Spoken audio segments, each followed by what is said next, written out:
30%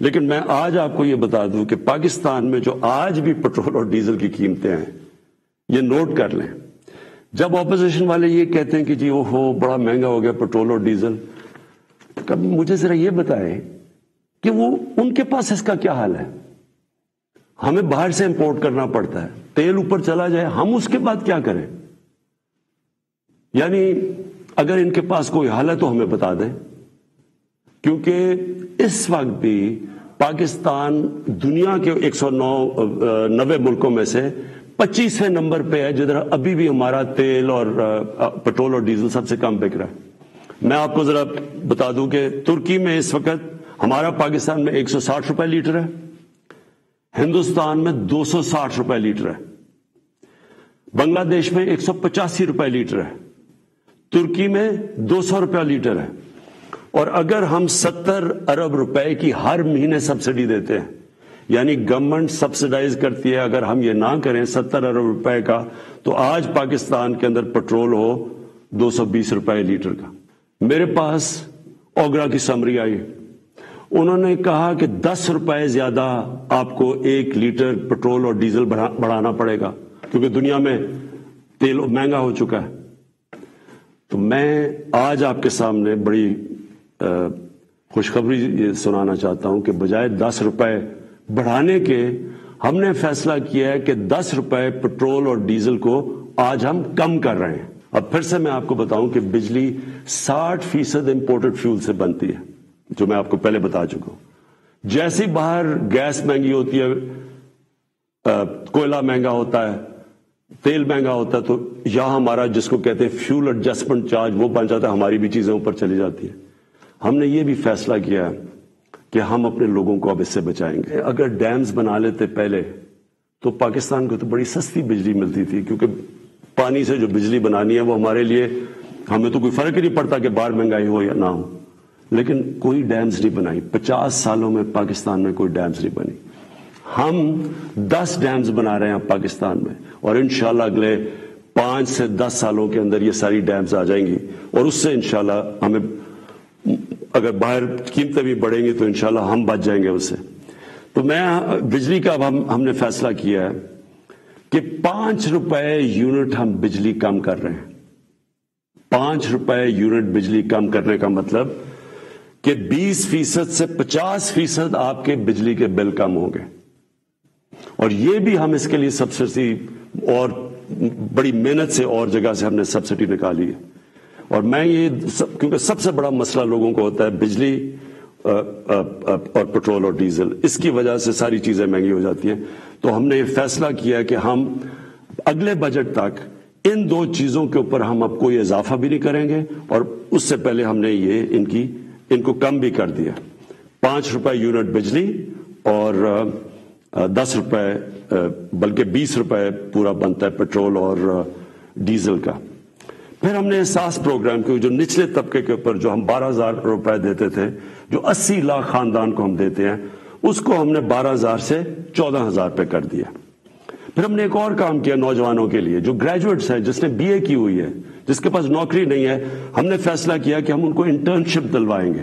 30,000 روپے جو بھی گریجویٹ ہوگا اس کو کہیں انٹرنشپ دلوائیں گے تاکہ ان کو کم از کم کوئی پیسہ ملے.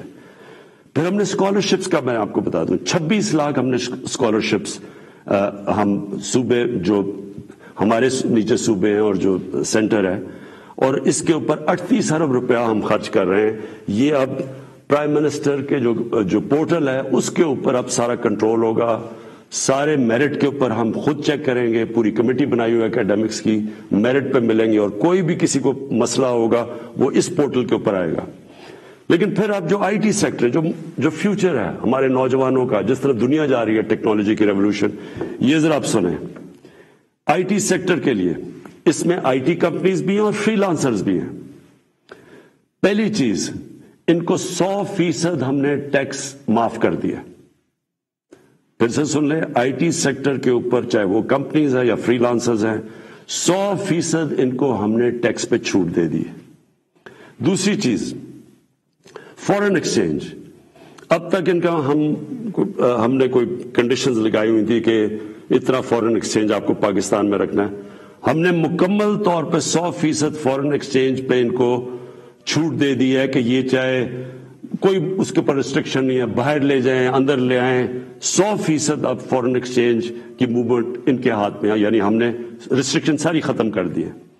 اور تیسری چیز، جو سٹارٹ اپس ہیں، جو بھی آئی ٹی کی سٹارٹ اپس ہیں، ان کو 100% ہم نے کیپٹل گینز ٹیکس سے ختم کر دیا، یعنی ان کا ٹیکس ختم کر دیا سارے سٹارٹ اپس کا، جو کیپٹل گینز ٹیکس ہے۔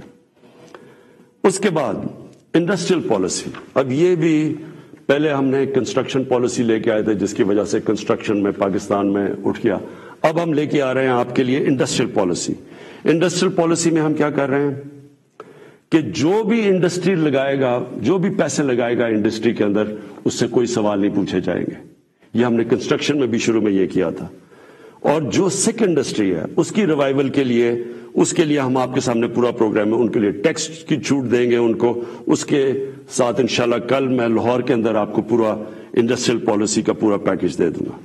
اور پھر تیسری چیز، جو اوورسیز پاکستانیز ہیں، جب بھی وہ پاکستان کی انڈسٹری میں انویسٹ کریں گے یا وہ پاکستان کے انڈسٹریلز کے ساتھ جوائنٹ وینچر کریں گے، ان کو 5 سال کا ٹیکس ہالیڈے ہم نے کر دیا، 5 سال تک کوئی ٹیکس نہیں دیں گے۔ پھر ہمارا کامیاب پاکستان پروگرام ہے، سود کے بغیر قرضے دیں گے بزنس شروع کرنے کے لیے نوجوانوں کو، سود کے بغیر کسانوں کو دیں گے قرضے، سود کے بغیر وہ اپنی زمین پہ پیسہ خرچ کر رہے ہیں، اور پھر سستا سبسڈائز، بالکل جو غریب لوگ اپنا گھر بنانا چاہتے ہیں ان کو بالکل سستا قرضہ دیں گے۔ اور یہ 407 ارب روپے کے قرضے ہیں جو یہ ان 3 ایریاز میں جائیں گے، لو کاسٹ ہاؤسنگ گھروں کے لیے، کسانوں کے لیے اور بزنس کرنے کے لیے شہروں میں 407 ارب کے قرضے یہ اگلے 2 سال میں ہم دیں گے۔ پھر آخری 2 چیزیں، ہم نے، مجھے بڑا فخر ہے کہ ہم نے بڑی مشکلوں سے پاکستان میں بینکوں کو راضی کیا، ان کے لیے ان کے سارے جو آسانیاں پیدا کی، سبسڈائز کیا کہ بینکس چھوٹے لوگوں کو قرضے دیں۔ ابھی تک تنخواہ دار لوگ، وہ ابھی تک ان کو بینک قرضے نہیں دیتے تھے، کمزور یعنی لو جو مزدور ہوتے ہیں، ویلڈر ہوتے ہیں، وہ کام کرنے والے، ان کی سوچ بھی نہیں سکتے اپنے لیے گھر بنانا۔ بڑی ہمیں 1 سال لگایا، ہم نے پوری ان کے لیے آسانیاں پیدا کی، گورنمنٹ نے سبسڈائز کیے قرضے، آسانیاں پیدا کی، تاکہ اگر ایک آدمی اپنے گھر میں جو ایک کرائے کا گھر لیتا ہے، جو کرائے کے اوپر پیسے دیتا ہے، اسی پیسوں کی وہ قسطیں بن جائے اور اس کا اپنا گھر ہو جائے۔ تو مجھے بڑی خوشی یہ ہے کہ بینکوں نے اب تک اس میں 150 ارب روپے کے لو انکم غریب لوگوں کی جن کی آمدنی نہیں ہے ان کو دے چکے ہیں اپروولز، جس میں 50 ارب روپیہ ان گھروں کے لیے دے چکے ہیں، یعنی وہ کام شروع ہو گیا، گھر بننے شروع ہو گئے۔ اور آخر میں صحت کارڈ میں، مجھے سب سے زیادہ فخر یہ ہے کہ ہمارے جو صوبائی چیف منسٹرز تھے، ان سب کو میں نے آگاہ کیا کہ یہ سب سے بڑی نعمت ہے ایک غریب گھرانے کے لیے کہ اس کے پاس ہیلتھ انشورنس ہو، جب بھی وہ ایک کوئی گھر میں بیماری ہو تو ان کو یہ خوف نہ ہو کہ ہم ہاسپٹل میں جا کے اپنا علاج نہیں کروا سکیں گے۔ اور پھر وہ کئی دفعہ گورنمنٹ ہاسپٹل میں جاتے ہیں تو وہاں ڈاکٹرز نہیں ہوتے، اور خاص طور پہ دیہاتوں کے اندر، ڈسٹرکٹس میں ڈاکٹرز نہیں ہوتی، نرسز نہیں ہوتی، اور وہ سارے شہروں میں آتے ہیں، دھکے کھاتے ہیں۔ یہ جو صحت کارڈ ہے، یہ پاکستان کی تاریخ میں نہیں، یہ شاید ڈیولپنگ ورلڈ میں بھی، بلکہ ڈیولپڈ ورلڈ میں بھی اس طرح کا کہ آپ نے ہر گھرانے کو، ہر جو ہمارے صوبے ہیں سندھ کے علاوہ، کیونکہ پروونشل گورنمنٹس اس کا پیسہ دے رہی ہیں، ہر گھرانے کے لیے ہم انشاءاللہ مارچ کے آخر تک پنجاب میں ہر گھرانے کے پاس صحت کارڈ ہوگا، ہر خاندان 10 لاکھ روپے تک کسی بھی ہسپتال میں جا کے علاج کروا سکتا ہے۔ یہ ضروری ہے سمجھنا، پہلے تو ہوتا تھا گورنمنٹ ہاسپٹل، اب وہ پرائیویٹ ہاسپٹل میں جا کے علاج کروا سکتا ہے، اور ہر گھرانے کے پاس یہ صحت کارڈ ہوگا۔ اور انشاءاللہ یہ پورا ایک ہیلتھ سسٹم بن رہا ہے پاکستان میں. ابھی سے چھوٹے چھوٹے ہاسپٹل دیہاتوں میں جانا شروع ہو گئے, کیونکہ دیہاتوں میں ہمارے گورنمنٹ ہاسپٹل میں ڈاکٹرز نہیں ہوتے کئی دفعہ, تو پرائیویٹ سیکٹر جانا شروع ہو گیا. اور میری یہ خواہش تھی کہ پاکستان میں ایک پورا جال بچ جائے ہاسپٹلز کا. تو گورنمنٹ کے پاس تو کبھی بھی اتنا پیسہ نہیں آنا تھا, تو اب پرائیویٹ سیکٹر کے لوگ خود جائیں گے, کیونکہ اب ہیلتھ کارڈ ہوگا. غریب سے غریب گھرانے کے پاس بھی ہیلتھ کارڈ ہوگا, اور اگر ان کو گھر میں کوئی بیماری ہو وہ جا کے پرائیویٹ ہاسپٹل میں بھی اپنا علاج کروا سکتے ہیں. یہ میں سمجھتا ہوں کہ ہم نے جو ہماری 3.5 سال کی حکومت ہے, یہ سب سے بڑا کام ہے. کیونکہ جب کوئی گھر میں ایک بیماری ہو اور آپ کے پاس پیسہ نہ ہو, تو اس سے زیادہ ایک خاندان کی بے بسی کا عالم نہیں ہوتا. میں آخر میں آپ کے سامنے, اپنی قوم کے سامنے یہ کہنا چاہتا ہوں کہ مجھے پتہ ہے یہ مشکل حالات ہیں. مجھے پتہ ہے کہ ہم نے یہ جو 3.5 سال گزارے ہیں, کبھی ایک مشکل سے نکلتے تھے, پھر دوسری مشکل, کبھی پلوامہ ہو گیا, تو کبھی کرونا ہو گیا, اور اس کے بعد پھر مسئلے, اور اب یوکرین کا مسئلہ آ گیا. لیکن یہ میں آج آپ کو کہتا ہوں کہ سارا وقت میری اور میری حکومت صرف ایک چیز سوچتی ہے کہ ہم آپ کے اوپر کس طرح یہ جو آپ کے اوپر بوجھ پڑا ہوا ہے یہ ہم کیسے کم کر سکتے ہیں. اور انشاءاللہ یہ جب ہم اس سے نکلیں گے, اور جس طرح ماشاءاللہ ہمارا ملک صحیح راستے پہ چل پڑا ہے, اکانومی صحیح راستے پہ چل پڑی ہے. بلومبرگ ویسے میگزین جو کہ دنیا کی اکانومیز کا جائزہ لیتی ہے, اور پھر IMF جس نے ابھی رپورٹ میں کہا ہے کہ پاکستان کی جو گروتھ ہے, جو ان کی دولت میں اضافہ ہے جو ہوتا جا رہا ہے, وہ اب یہ صحیح راستے پہ, اور یہ سسٹینیبل ہے. یہ بہت بڑی چیز ہے کہ ایک مشکل وقت سے نکل کے آج پاکستان صحیح راستے پہ نکل چکا ہے. پاکستان پائندہ باد.